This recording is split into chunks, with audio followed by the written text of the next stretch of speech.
প্রিয় শিক্ষার্থীবৃন্দ, মহান আল্লাহ তাআলার রহমতে আবারও একটি ভিডিও তোমাদের সামনে নিয়ে এসেছি। আমি এর আগে একটি ক্লাস দিয়েছিলাম তোমাদের পার্টস অফ স্পিচের ব্যবহার, সেখানে নাউনের অবস্থান, অ্যাডজেক্টিভের অবস্থান এবং অ্যাডভার্বের অবস্থান।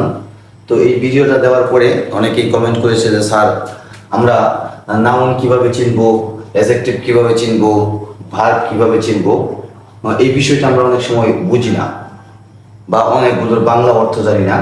তো তোমরা যদি বাংলা অর্থ নাও জানো, তারপরেও তোমরা নাউন, অ্যাডজেক্টিভ, ভার্ব, অ্যাডভার্ব এগুলো আইডেন্টিফাই করতে পারবে। আর সেই বিষয় নিয়ে তোমাদের সাথে আজকে আলোচনা করব। প্রিয় শিক্ষার্থীবৃন্দরা, যদি তোমরা আগের ভিডিওটা দেখো, তারপরে যদি এই ভিডিওটা দেখো, তাহলে তুমি যারা এসএসসি পরীক্ষার্থী আছো, এসএসসি পরীক্ষার্থী যারা আছো, তাদের প্রিফিক্স সাফিক্স যে অধ্যায়টা আছে, সেই অধ্যায়টার আনসার তোমরা সেই অধ্যায়ের আনসারটা তোমরা একবারে ক্লিয়ারলি করতে পারবে। তাহলে চলো আমরা কথা না বাড়িয়ে আজকের ক্লাসে চলে যাই। নাউন চেনার উপায়। নাউন চেনার উপায়টা দেখো, যদি কোনো ওয়ার্ডের শেষে TION, SION, SOOD, তারপর WOOD, তারপর DOM, MENT, SSIP, ship, CE, CY, TH, TY, NES, চার, IST, ISM, GY, AGE, আবার বারবার সাথে যদি ER অথবা OR এবং B1 এর সাথে ING থাকে, তাহলে সেগুলো হয় নাউন। আমি দু একটা উদাহরণ দিয়ে তোমাদেরকে বোঝাই। দেখো, এইখানে আছে শন, এটা দিয়ে যদি আমরা চেষ্টা করি, তাহলে দেখো এখানে যদি আমি লিখি অ্যাটেনশন, ATTEN, TION, অ্যাটেনশন, দেখো এই যে এইখানে শন কথাটি উল্লেখ আছে, তাহলে আমরা এটার বাংলা অর্থ না জেনেও বলতে পারবো যে এটা একটা নাউন। আশা করি তোমরা বুঝতে পারছো। এইভাবে তুমি কয়েকটা ওয়ার্ড লিখে যদি এগুলো যোগ করো, তাহলে তোমরা অবশ্যই এটা নাউনটা পাবে ইনশাআল্লাহ। তারপর দেখো অ্যাডজেক্টিভ চেনার উপায়।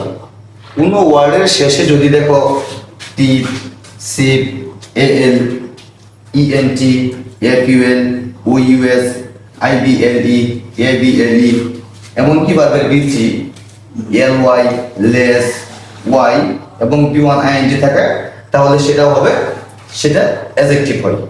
এখন তুমি এভাবে নির্ণয় করতে পারবা। যেমন ধরো ফেমাস, FAMOUS, ফেমাস, এই যে লাস্টে OUS আছে, তাহলে এটা কি অ্যাডজেক্টিভ। তারপরে তুমি বলতে পারো বিউটিফুল, BEAUTIFUL, বিউটিফুল, এই লাস্টে ফুল আছে, এই দেখো এখানে কি আছে, ফুল আছে।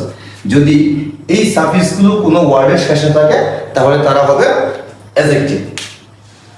তারপরে খেয়াল করো, আমরা ভার্ব চেনার উপায়গুলো দেখি। ভার্ব কিভাবে চিনবো? ওয়ার্ডের শেষে ATE থাকে, তারপরে FY থাকে, SE থাকে, EN থাকে, BE থাকে অথবা E থাকে। এছাড়াও যে সকল ওয়ার্ড দ্বারা কোনো কিছু করা, থাকা, খাওয়া, হওয়া এইসব বোঝায়, তাহলে সেটা হয় ভার্ব। আরেকটা বিষয় খেয়াল রাখবা, সেটা হলো এই অ্যাডভার্বের ক্ষেত্রে যে বিষয়টা, সেটা আমরা অনেকেই মনে করি যদি কোনো ওয়ার্ডের সাথে LY থাকলেই অ্যাডভার্ব। এই কথাটা তোমার একবারে ক্লিয়ার না। কেননা যদি তুমি নাউনের সাথে যদি তুমি LY যোগ করো, তাহলে সেটা হয়ে যাবে অ্যাডজেক্টিভ। তাহলে তোমাকে এই অ্যাডজেক্টিভের সাথে LY যোগ করতে হবে, তাহলে তুমি পাবে অ্যাডভার্ব। কথাটা অবশ্যই তোমরা হয়তো বুঝতে পেরেছ।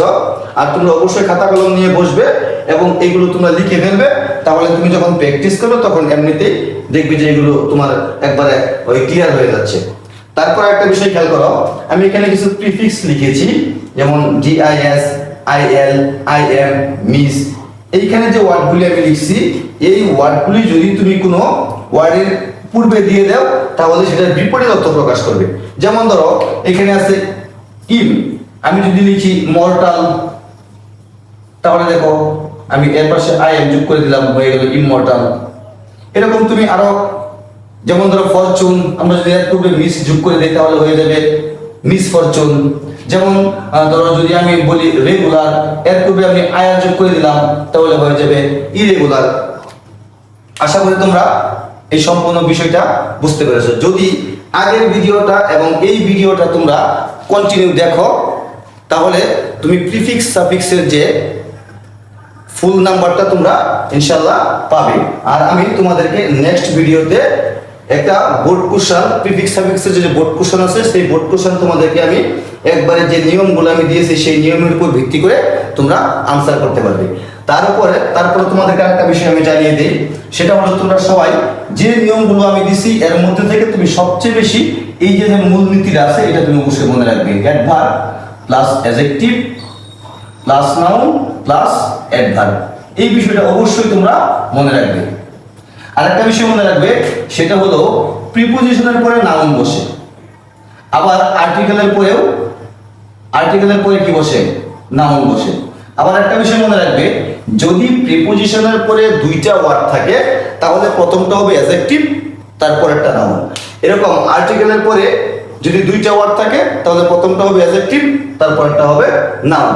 আবার প্রিপোজিশনের পরে যদি তিনটা ওয়ার্ড থাকে তাহলে প্রথমটা হবে তোমার অ্যাডভার্ব, তারপর একটা অ্যাডজেক্টিভ, তারপর একটা নাউন। আমি আশা করি এই বিষয়টা বুঝতে পেরেছো। আবার প্রিফিক্স সাফিক্সের তোমরা যে বিষয়টা অনেক সময় গ্যাপের মাঝখানে গ্যাপের দুই পাশে দেখতে পাবে এরকম যে এই পাশে দি আছে আর এই পাশে অফ আছে, তাহলে তুমি মনে রাখবে দি এবং অফের মাঝে অবশ্যই কি বসে, নাউন বসে। আশা করি তোমরা বুঝতে পেরেছো। আগের ভিডিওটা দেখবে এবং এই ভিডিওটা দেখবে। আমি ইনশাআল্লাহ নেক্সট ভিডিওতে তোমারে বোর্ড কোশ্চেন তোমাদেরকে আমি একবারে পুঙ্খানুপুঙ্খানুভাবে সলিউশন করে দেখিয়ে দিব। সেই পর্যন্ত ভালো থাকবে, সুস্থ থাকবে, এবং যদি ভিডিওটি ভালো লাগে তাহলে বেসিক প্রাইভেট টুল বিডি এই চ্যানেলে সাবস্ক্রাইব করবে এবং আমাদের সাথে থাকবে। ইনশাআল্লাহ তুমি ইংলিশে পরীক্ষায় ভালো মার্ক পাবে। সবাইকে ধন্যবাদ, সবাইকে আমার সালাম, আসসালামু আলাইকুম।